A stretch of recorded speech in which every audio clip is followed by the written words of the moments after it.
नमस्कार मित्रांनो, गुढीपाडव्याच्या तुम्हाला सर्वांना खूप खूप शुभेच्छा। या मालिकेच्या आजच्या भागामध्ये अगदी मनपूर्वक मी तुमचं स्वागत करते।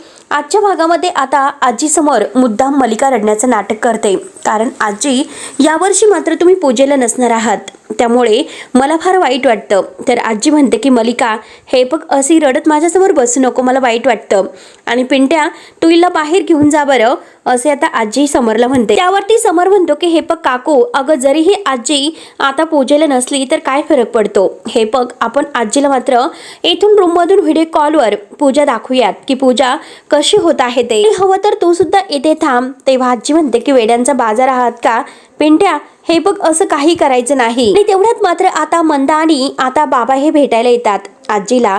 तर सोनंदी त्यांना घेऊन आता रूम मध्ये येते आणि म्हणते की आजी, आई बाबा आलेत। आता आजी त्यांना नमस्कार वगैरे करते आणि आता बाबा हे नमस्कार जावई बापू म्हणून समरला सुद्धा नमस्कार करतात। त्यानंतर आता एकमेकांना सगळेजण गुढीपाडव्याच्या शुभेच्छा देतात। आता मात्र बाबा विचारतात की आई साहेब तुमची तब्येत कशी आहे। आजी म्हणते की मी तर चांगली अगदी व्यवस्थित बरी आहे, परंतु माझ्या घरच्यांचं मात्र मला काही चांगलं वाटत नाही। त्यावरती मंदा विचारते की काय झालं आई साहेब, तुम्ही असं का विचारता। त्यानंतर मात्र आता आज मंदा विचारते की पूजेची तयारी कशी सुरू आहे। आता लगेच आजी म्हणतात की हो, माझी नाचसून मात्र अगदी छान अशी तयारी करत आहे। तेव्हा आता मंदा खुश होत म्हणते की करणार, ती तर अगदी छान करणार, परंतु यावेळेस मात्र आम्हाला आमच्या नंदूची आठवण येणार तर। तेव्हा सोनंदी खुश होते, तर आजी म्हणते की म्हणजे मी समजू शकते, कारण सोनंदी प्रत्येक काही काम आहे तर ते अगदी मन लावून करत असते। आजी म्हणते की हे बघा, तुम्हाला मी सांगते की खरंच आता मात्र आम्ही सगळेजण सण आहे तर ते अगदी दणक्यात साजरे करतो, आणि पाडवा तर हा सण इतका म्हणजे भारी आहे की अगदी आम्ही दणक्यात साजरा करणार आहोत। ते गुढी सजवणं, गुढी उभारणं, हे सगळं काही अगदी करायला मला फार फार आवडते। त्यावरती आता मलिका लगेच थोडंसं तोंड वाकडं करत म्हणते, तो काळच जरा वेगळा होता, कारण बाबा गेल्यापासून आपण इतक्या छान उत्साहाने कुठे साजरा करतो। त्यावरती आता आजी म्हणते की अगं, यंदा सोनंदी आहे, त्यामुळे आता मात्र आपण छान सगळं काही उत्साहात साजरं करणार आहोत। पण आजी आता समरला विचारते की पिंट्या, हे बघ, अरे मला पूजेसाठी खाली येऊन दे, माझं मन मात्र इथे नाही लागणार। त्यावरती आता समर म्हणतो की आजी, हे बघ, खाली नाही येणार, कारण तू कधीतरी आपल्या वयाचा विचार कर। त्यावरती आता लगेच आजी म्हणते की अरे वय वाढलं म्हणून काय झालं, कधीतरी आपण म्हणजे आपल्या सणाचा एन्जॉय करायला पाहिजे।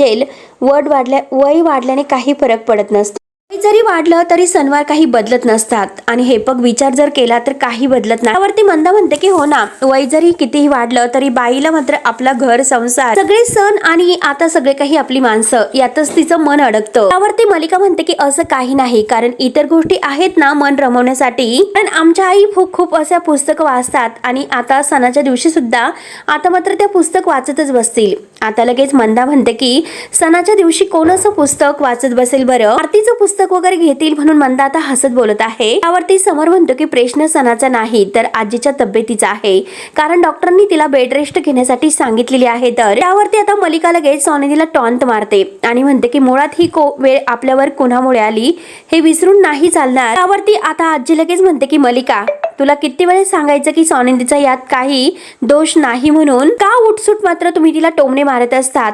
त्यावरती मात्र आता मलिका लगेच म्हणते की नाही ना, असं नाही। मंदा म्हणते की तसे नाही, आमची सोनंदी आहेच गुणी, कुणाचंही मन ती नाही दुखवणार। त्यानंतर आता सगळेजण बाहेर गेल्यानंतर आजी सोनंदीला विचारते की माझ्यासाठी कोणाचा फोन आला होता का।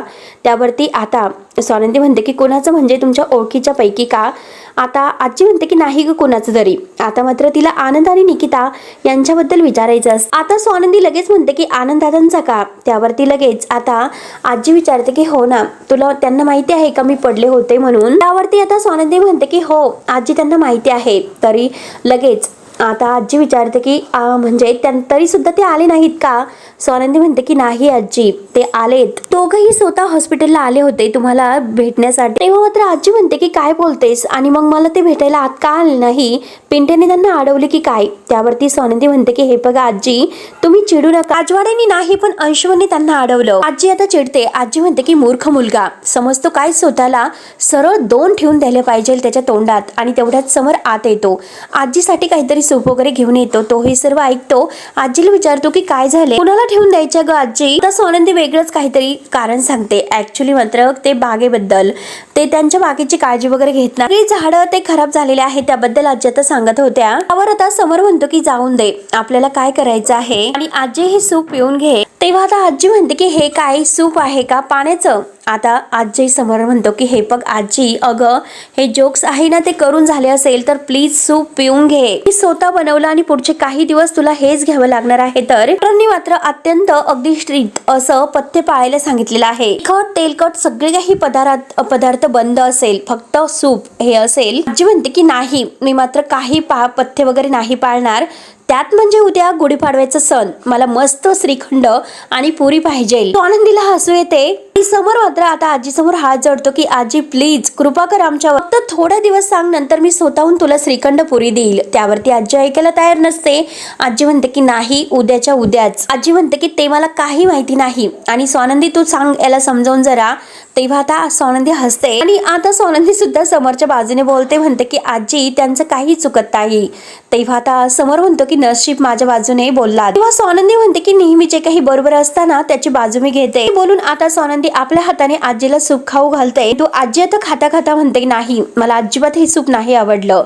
आता समोर म्हणतो की काय काय आवडलं नाही आजी तुला. त्यांनी माझी बाजू घेतलेली की सूप नाही आवडलं. त्यावरती आजी म्हणते सूप तर पांचट आहे परंतु हे सुद्धा. तेव्हा समोर म्हणतो की स्वानंदी मॅडम इथून पुढे मात्र तुम्ही आजीवर वॉच ठेवायचा. आजी म्हणते की नाही अगं तू TN आहे ना, त्यामुळे इथून पुढे माझ्या तक्रारींचं तू निवारण करायचं, कारण मला श्रीखंड पुरी हवी आहे तर तेच हवं आहे. आणि स्वानंदी विचारते की गुळ पोळी ते पण उन्हाळ्यात. आजी म्हणते की थोडीशी. समोर लगेच म्हणतो की काय तुम्ही माझ्या बाजूने बोलत होतात आणि आता लगेच विचार बदलले. आणि आता स्वानंदी म्हणते की आजी ते तुमच्या काळजीने बोलतात, एवढं सूप संपून घ्या बरं लवकरात लवकर, मग मात्र मी तुमचं ऐकेल. आजी म्हणते की बरं ठीक आहे, मी पथ्य पाळायला तयार आहे, पण एका अटीवर. उद्या गुढीपाडव्याच्या पूजेसाठी मला खाली नेले तर मी नक्की पथ्य पाळेल. आता समोर म्हणतो की आजी तुला नीट माहिती आहे की हे शक्य नाही होणार. आता आजी म्हणते की अरे तू असं का करतो, काय माहिती पुढच्या वर्षी पाडवा बघण्यासाठी मी असेल किंवा नसेल. तेव्हा स्वानंदी म्हणते की आजी काय बोलतात. समर सुद्धा म्हणतो की आजी. समर चिडून म्हणतो की हे शक्य होणार नाही, ते सूप घ्यायचं आणि आता मी खाली जातो म्हणून तो बाहेर निघून जातो. त्यानंतर आता इकडे आनंद आणि निकिताला आजीची आठवण येते. निकिता म्हणते की अरे आपण आजीला भेटायला गेलो होतो पण त्यांना कळाले असेल का, त्यांना काय वाटलं असेल आपण त्यांना भेटायला नाही आलो म्हणून. त्यानंतर आनंद म्हणतो की ठीक आहे, आता मात्र आपण आजीला फोन करूयात, तू कर फोन. कोणी किती काही अगदी बोललं ना तरी चालेल, परंतु एकदा आजीला फोन करून बघ. निकिता म्हणते की खरंच करू. आता लगेच ती करणार. तोच लगेच म्हणते की नको, कोणी काहीतरी बोलेल. आनंद म्हणतो की तू त्याचा विचार करू नकोस, कोणी काही बोलले तरी, फक्त आजी मात्र काही बोलणार नाही, मला माहिती आहे. बघूयात आपण नक्की काय होतं, तो एकदा ट्राय तर करून बघ. घाबरतच निकिता आता आजीला कॉल करते. आता आजी कॉल उचलते आणि हॅलो म्हणते. निकिता घाबरलेली असते, ती आता थोडीशी शांतपणे हॅलो म्हणून स्पीकरवर टाकते. आता मात्र निकिता आणि आनंद दोघांच्याही डोळ्यात पाणी येते. आजी म्हणते की काय रे पिंट्यासारखं तुम्ही सुद्धा माझ्यावर रागावलात का. तेव्हा निकिता म्हणते की नाही आजी, खूप दिवसांनी तुझा आवाज ऐकला म्हणून खूप छान वाटलं, कशी आहेस तू. आजी म्हणते की मी एकदम मस्त आहे. तेव्हा आनंद म्हणतो की आजी तुला 9 वर्षाच्या अगदी खूप खूप शुभेच्छा. आता निकिता सुद्धा म्हणते की आजी तुला हॅपी न्यू इयर. आजी आता त्या दोघांना सुद्धा खूप खूप शुभेच्छा देते. निकिता रडतच म्हणते की हे बघ ते सगळं काही झाल्यानंतर अगदी सारखं वाटत होतं की तुला कॉल करावा, परंतु भीती सुद्धा वाटत होती की तू नक्की काय म्हणशील, तू कशी रिॲक्ट होशील, बोलशील का आमच्याशी, म्हणून तुला कॉल नाही केला. वरती आजी म्हणते की अरे तुम्ही मला आजी म्हणतात, मग आजीला कॉल करण्यासाठी इतका विचार करावा लागतो. आणि हे पण खरं तर आजी ही प्रश्न विचारण्यासाठी असते आणि खरं तर लगेच फोन उचलायचा आणि आजीला कॉल करायचा. हे पण लक्षात ठेवायचं, आयुष्य खूप छोटं असतं. आता आपण अगदी नाही त्या गोष्टीमध्ये कशाला वेळ आणखीन वाया घालवायचा. मला एक गोष्ट सांगा, तुम्ही मला भेटायला केव्हा येता बरं. त्यावरती आनंद म्हणतो की नक्कीच येऊ. आजी म्हणते की आता ह्या गुढीपाडव्याला मात्र की गुढीला मी अशी प्रार्थना करेल की तुमच्यातील वाद मिटून तुम्ही सगळेजण एकत्र येऊ, आपल्यातील कुटुंब पुन्हा एकदा एकत्र येऊन दे. निकिता म्हणते की हो नक्कीच असं होईल, ते वाद संपणार आहेत. जी नाचसून आहे ना ती मात्र सगळं नीट केल्याशिवाय गप्प बसणारी मुलगी नाही. तेव्हा आजी म्हणते की डन. तर आनंद म्हणतो की चल आजी लवकरात लवकर भेटूया आणि प्लीज तू काळजी घे. आणि दोघंही बाय करून आता फोन ठेवतात. त्यानंतर आता दुसऱ्या दिवशी सकाळी स्वानंदी फ्रेश होऊन बाहेर येते आणि आता ती आपले केस कोरडे करत असते आणि तेवढ्याच समोरसुद्धा बाहेर आलेला आहे आणि आता ती समोरच्या समोर मात्र तो ओला टॉवेल आहे तसाच ठेवते. समोर चिडतो आणि म्हणतो की ओला टॉवेल असा कोणी ठेवतं का, इकडे बास्केटमध्ये नेऊन टाका. तर स्वानंदी म्हणते की हो हो चुकलं. तेव्हा आता स्वानंदी पुन्हा आरशासमोर उभी राहते आणि तयार होत असते. तर समोर तिच्या मागे उभा राहतो आणि म्हणतो की तुम्हाला असं वाटत असेल की मी शाळा मास्तर सारखं तुम्हाला सांगत असेल. तर स्वानंदी म्हणते की नाही नाही, एक वेळ म्हणजे कसं, आता माझी चूक झाली, तुमचं बरोबर नसतं पण आता तुमचं बरोबर आहे. समोर म्हणतो की किती बोलतात तुम्ही आणि त्यात म्हणजे आता तुमच्या नवऱ्याचं खूपच अवघड आहे, 2 फटकारे सुद्धा. तेव्हा आता नवरा म्हटल्यानंतर आता समोर पुन्हा कावरा बावरा होतो. स्वानंदीला हसू येतं. समोर म्हणतो की हे बघा, अडखळत तो बोलत असतो, फक्त कपडे व्यवस्थित आहे ना, ते जिथले तिथले ठेवले म्हणजे जरा बरं वाटतं. नंतर स्वानंदी तयार होऊन आपला हात पुढे करत म्हणते की राजवाडे, नवीन वर्षाच्या खूप खूप शुभेच्छा, तुमच्या सगळ्या काही इच्छा पूर्ण होऊन दे. तेव्हा समोर म्हणतो की बापरे केवढं बोललात. हे बघा, माझ्या काही फार इच्छा नाही, फक्त एकच इच्छा आहे की असा ओला टॉवेल तेथे ठेवत नका जाऊ, बेडवर बास्केटमध्ये ठेवत जा. आणि तो स्वानंदीला सुद्धा आता नवीन वर्षाच्या खूप खूप शुभेच्छा देतो. आणि काय तुम्ही बरे आहात ना, काल मात्र खूप ढसाढसा रडत होत्या. स्वानंदी म्हणते की हो, काल मी थोडीशी घाबरले होते पण आता ठीक आहे. तेव्हा आता समोर म्हणतो की प्लीज तुम्ही रडत जाऊ नका, त्यामुळे तुम्हाला कसं समजवायचं ते मला काही कळत नसतं आणि आजपर्यंत कोणतीही अशी स्त्री माझ्या खांद्यावर डोकं ठेवून नाही रडली. तेव्हा आता स्वानंदी थँक्यू बोलून खूप हसते. तर आता समोर म्हणतो की हे असं. स्वानंदी पुन्हा विचारते की राजवाडे, अहो आपण गेम खेळूयात. तेव्हा आता समोर म्हणतो की काय तुम्ही लहान आहात का गेम खेळण्यासाठी. आता लगेच स्वानंदी म्हणते की अहो आता तुम्हीच म्हणालेत की नवीन वर्षाच्या सगळ्या काही तुमच्या इच्छा पूर्ण होऊन द्या आणि आता पुन्हा आता नाही म्हणतात.